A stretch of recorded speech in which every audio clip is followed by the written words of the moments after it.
ఉన్న బంగారాన్ని విడిపించి ఆ రోజు ఆన్లైన్ రేటుకే మేము కొంటాం. Sharma gold company. నమస్తే, వెల్కమ్ టు సుమన్ టీవీ. నేను మీ యామ్ని. ప్రస్తుతం మనతో ఉన్నారు ప్రముఖ ఆధ్యాత్మికవేత్త, ప్రముఖ జ్యోతిష వాస్తు పండితులు బ్రహ్మశ్రీ డాక్టర్ నాయకంటి మల్లికార్జున శర్మ గారు ఉన్నారు. గురుగారితో మనం మాట్లాడదాం. నమస్కారం గురుగారు. నమస్కారం అమ్మ. గురుగారు, ఈ మార్చి నెలలో సింహరాశి వారికి ఏ విధంగా ఉంటుందండి? తప్పకుండా అమ్మ. ఓం శ్రీ గురుభ్యో నమః.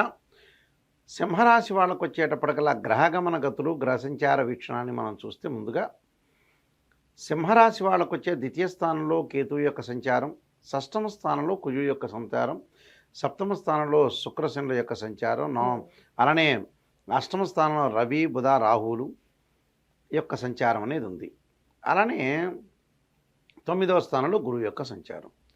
9వ స్థానంలో గురువు యొక్క సంచారం వల్ల ఆర్థిక పరంగా ఉండే లావాదేవీలు అనుకూలంగా ఉంటాయి. అంటే గురువు ధనకారకుడు, విద్యాకారకుడు, సంతాన భాగ్య లాభాధిపతుల కారకుడు గురువు. గురువు 9వ స్థానంలో ఉంటే మంచివాడు శాస్త్రరీత్యా, గోచారీత్యా. అంటే గురువుకి 2, 5, 7, 9, 11 స్థానాల్లో ఉంటే సుఫలితాన్ని ఇస్తాడని గోచారం చెప్తుంది. అప్పుడు మనకి 9వ స్థానంలో గురువు ఎలాంటి వాడు? మంచివాడే. ఎవరైనా ఈ కాన్సెప్ట్ తెలుసుకోవచ్చు. గురువు 9వ స్థానంలో ఉంటే మంచివాడు, మిత్రక్షేత్రంలో ఉంటాడు. కాబట్టి ఇక్కడ మిత్రక్షేత్రంలో ఉన్నాడు కాబట్టి ధనపరంగా ఇబ్బందులు లేకుండా చేస్తాడని దాని అర్థం. అంటే ధనపరంగా ఇబ్బందులను ఆర్థిక ఆదాయం అనేది బాగా పెరుగుతుంది, వృత్తిరీత్యా అనుకూలంగా ఉంటుంది. వృత్తిరీత్యా అనుకూలంగా ఉంటేనేగా డబ్బు వచ్చేది. ఆకస్మికంగా ధనలాభం కలుగుతుంది. అలానే సంతానం లేని వాళ్ళకి సంతానం కలగటం, విద్యార్థులకు అనుకూలమైన పరిస్థితులు, ఏకాగ్రతగా ఉంటారు. ఏకాగ్రతతోటి ముందుకు వెళ్ళే అవకాశం ఎక్కువ ఉంటుంది. శ్రద్ధగా చదువుతూ ఉంటారు. అంటే పరీక్షల్లో ఉత్తీర్ణులు అయ్యే అవకాశం బాగా ఎక్కువగా ఉంటుంది విద్యార్థులకి. అలానే 2వ స్థానంలో కేతు యొక్క సంచారం కుటుంబ పరంగా కొన్ని సమస్యలు ఏర్పడుతుంటాయి, చికాకులు కలుగుతూ ఉంటాయి. అంటే ద్వితీయంలో కేతు మంచివాడు కాదు, 3, 6, 11 స్థానాల్లో ఉంటేనే కేతు మంచివాడు నిజంగా చెప్పాలంటే. ఎందుకంటే ప్రజలకు కూడా కొన్ని విషయాలు నిజంగా తెలుసుకోవాలి వాళ్ళు కూడా. ఈ 2వ స్థానంలో కేతు ఉంటే ఏంది? కుటుంబ పరంగా కొన్ని చికాకులు, మానసికంగా ఆందోళన, భార్యాభర్తల మధ్యలో చిన్న చిన్న తగాదులు, గొడవలు పడే అవకాశాలు ఉంటాయి. అలాంటి గొడవలు తగ్గించుకొని ముందుకు వెళ్ళాలి వాళ్ళు. అంటే ప్రధానికి కూడా ఆలోచన సరళిలో కొన్ని మార్పులు జరిపించుకొని ముందుకు వెళితే మంచిది. అలానే దీనితో పాటు ధనం కూడా కొంత ఖర్చు అవుతుంటుంది. అంటే ద్వితీయ స్థానంలో కేతు ఉండటం వల్ల కూడా కొంత ధనం ఖర్చు అయ్యే అవకాశం ఉంటుంది. అంటే మంచి కోసం ఖర్చు అవుతుంది వీళ్ళకి, చెడు కోసం ఖర్చు అయ్యే అవకాశాలు లేదు. కాబట్టి ఏదో పిల్లల యొక్క పెళ్ళిళ్ళు, చదువులు, అలాంటి ఇళ్ళు కన్స్ట్రక్షన్ చేయటం, వ్యవసాయ భూములు కొనుగోలు చేయడం, ఇలాంటివి మంచివే. కాబట్టి దానివల్ల మనం ఆలోచన చేయాల్సిన పనేమీ లేదు. ఇప్పుడు వ్యాపారస్తులకు కానీ ఈ నెల ఆదాయం అనేది ఏ విధంగా ఉండొచ్చు అండి? అసలు వ్యాపారస్తులకు అనుకూలంగా ఉంటుంది. దానికి కారణం ఏంటంటే 8వ స్థానంలో బుధుడు యొక్క సంచారం. అంటే బుధుడు అసలు నిజం చెప్పాలంటే 2, 4, 6, 11 స్థానాల్లో ఉంటే మంచివాడు. 8వ స్థానంలో బుధుడు ఉన్నాడు ఇక్కడ. ఆ 8వ స్థానంలో బుధుడితో పాటు ఇక్కడ రవి బుధ రాహు యొక్క కాంబినేషన్ ఉంది కాబట్టి కొంత మధ్య రకమైన ఫలితాన్ని ఎక్కువగా ఇస్తాడు. అంటే వ్యాపారం, నూతన వ్యాపారాలు ప్రారంభం చేయకూడదు, కానీ ఉన్న వ్యాపారం అనేది కొనసాగించే అవకాశం బాగా ఎక్కువ ఉంటుంది. అంటే ఆర్థిక పరంగా లావాదేవీల విషయంలో ఇబ్బందులు లేవు. కానీ భాగస్వామ్య వ్యాపారం మటుకు నూతన వ్యాపారంతో పెట్టుబడి పెట్టకూడదు, సొంతంగా నిర్ణయాలు తీసుకోకూడదు. అందరితో ఆలోచన చేసి ప్రధానంగా తీసుకుని ముందుకు వెళ్ళాలి.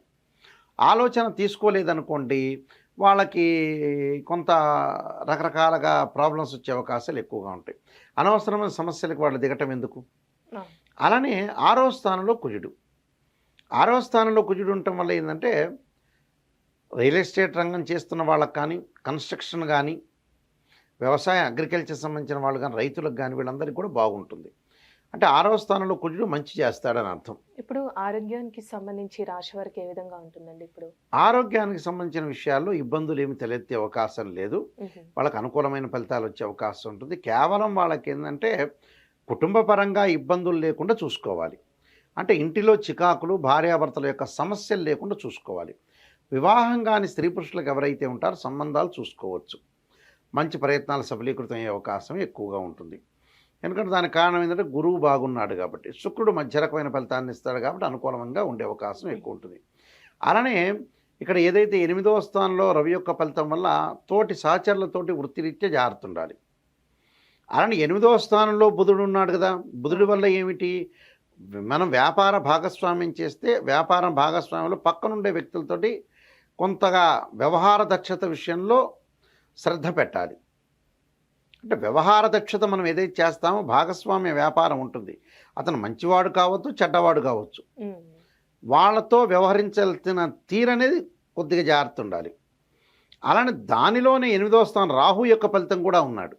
8వ స్థానం రాహు యొక్క ఫలితం ఎలాంటి చేస్తుంది, కొంత ఆరోగ్యపరంగా చిన్న చిన్న సమస్యలు తెస్తుంది, కానీ పరిపూర్ణమైన సమస్యలు తెచ్చే అవకాశం అనేది లేదు. ఆందోళన చెందాల్సిన పనే లేదు. కుటుంబ పరంగా, ఇంటి పరంగా కొన్ని చికాకుల విషయంలో జాగ్రత్తగా ఉండాలి. అలానే ప్రేమ జీవితం అనేది అనుకూలంగా ఉండటం, అలానే కొంత ఈ మాసంలో కొంత మిశ్రమైన ఫలితాలు ఉండటం ఒకటి. కష్టపడిన దానికి కొంత స్ఫూర్తి కూడా వస్తుంది వాళ్ళకి. అంటే మనం ఏదైతే కష్టపడతామో అప్రిషియేట్ చేయటం అంటారు. అంటే అప్రిషియేట్ చేయటం అంటే ఇంకా బాగా చేయాలని ఒక ఆలోచనలో ఉంటుంది. కుటుంబ జీవితంలో మటు కొంత హెచ్చుతగ్గులు ఉండే అవకాశం ఎక్కువ ఉంటుంది. ఇంట్లో చికాకులు వాటికి వెళ్లకుండా ఎక్కడ మనం ఆలోచన చేయాలో అలాంటి ఆలోచన సరళికి జాగ్రత్తగా నిర్మాణాత్మకంగా పోషించుకొని ముందుకు వెళ్ళాలి. విద్యార్థులకు మంచి కాలం. స్త్రీలకు వచ్చేటప్పుడు కొంత కుటుంబంలో చికాకులు, అనవసరంగా ఆవేశాలు, కోపాలు, ఉద్రిక్తలు తగ్గించుకొని ముందుకు వెళ్ళటం అనేది చాలా మంచిది. అంటే ఈ రాశి వారికి ఎలాంటి పరిహారం చేయాలండి మార్చిలో? వీళ్ళకి పరిహారం చేయాల్సింది ఏమిటి అని అంటే గణపతి యొక్క ఆరాధన చేయాలి. కేతువుకు అధిష్టాన దేవతను గణపతి ఆరాధన చేయటం, కేతువును కూడా ఆరాధన చేయాలి. ఉలవలతో చేసిన నైవేద్యాన్ని పెట్టడం చాలా మంచిది. అలానే పలాశ పుష్పంకాసం తారకా గ్రహమస్తకం రౌద్రం రౌద్రాత్మం ఘోరం తం కేతుం ప్రణమామ్యం అనే మంత్రాన్ని చదువుకోవటం ఒకటి. దాంతో గణపతి యొక్క ఆరాధన. వక్రతుండ మహాకాయ కోటి సూర్య సమప్రభ నిర్విఘ్నం కురుమే దేవ సర్వకార్యేషు సర్వదా. అంటే గణపతి యొక్క ప్రార్థన, గణపతి యొక్క గాయత్రి మంత్రాలు ఉంటాయి. 12 ద్వాదశ గాయత్రి మంత్రాలు అనేవి ఉంటాయి. ఆ ద్వాదశ గాయత్రి మంత్రాలు రోజుకు ఒక్కసారి చదువుకుంటే చాలు. అలా గణపతి యొక్క గాయత్రిను, తర్వాత గణపతిని గరికతో పూజ చేస్తే చాలా మంచి ఫలితం వస్తుంది. అలా సంకష్టహార చతుర్థి వ్రతం కూడా ఆలోచన చేసుకుంటే మంచిది మనకు మాసంలో వచ్చే రోజున. చాలా చక్కగా తెలియజేశారండి. ధన్యవాదాలు. నమస్కారం అండి.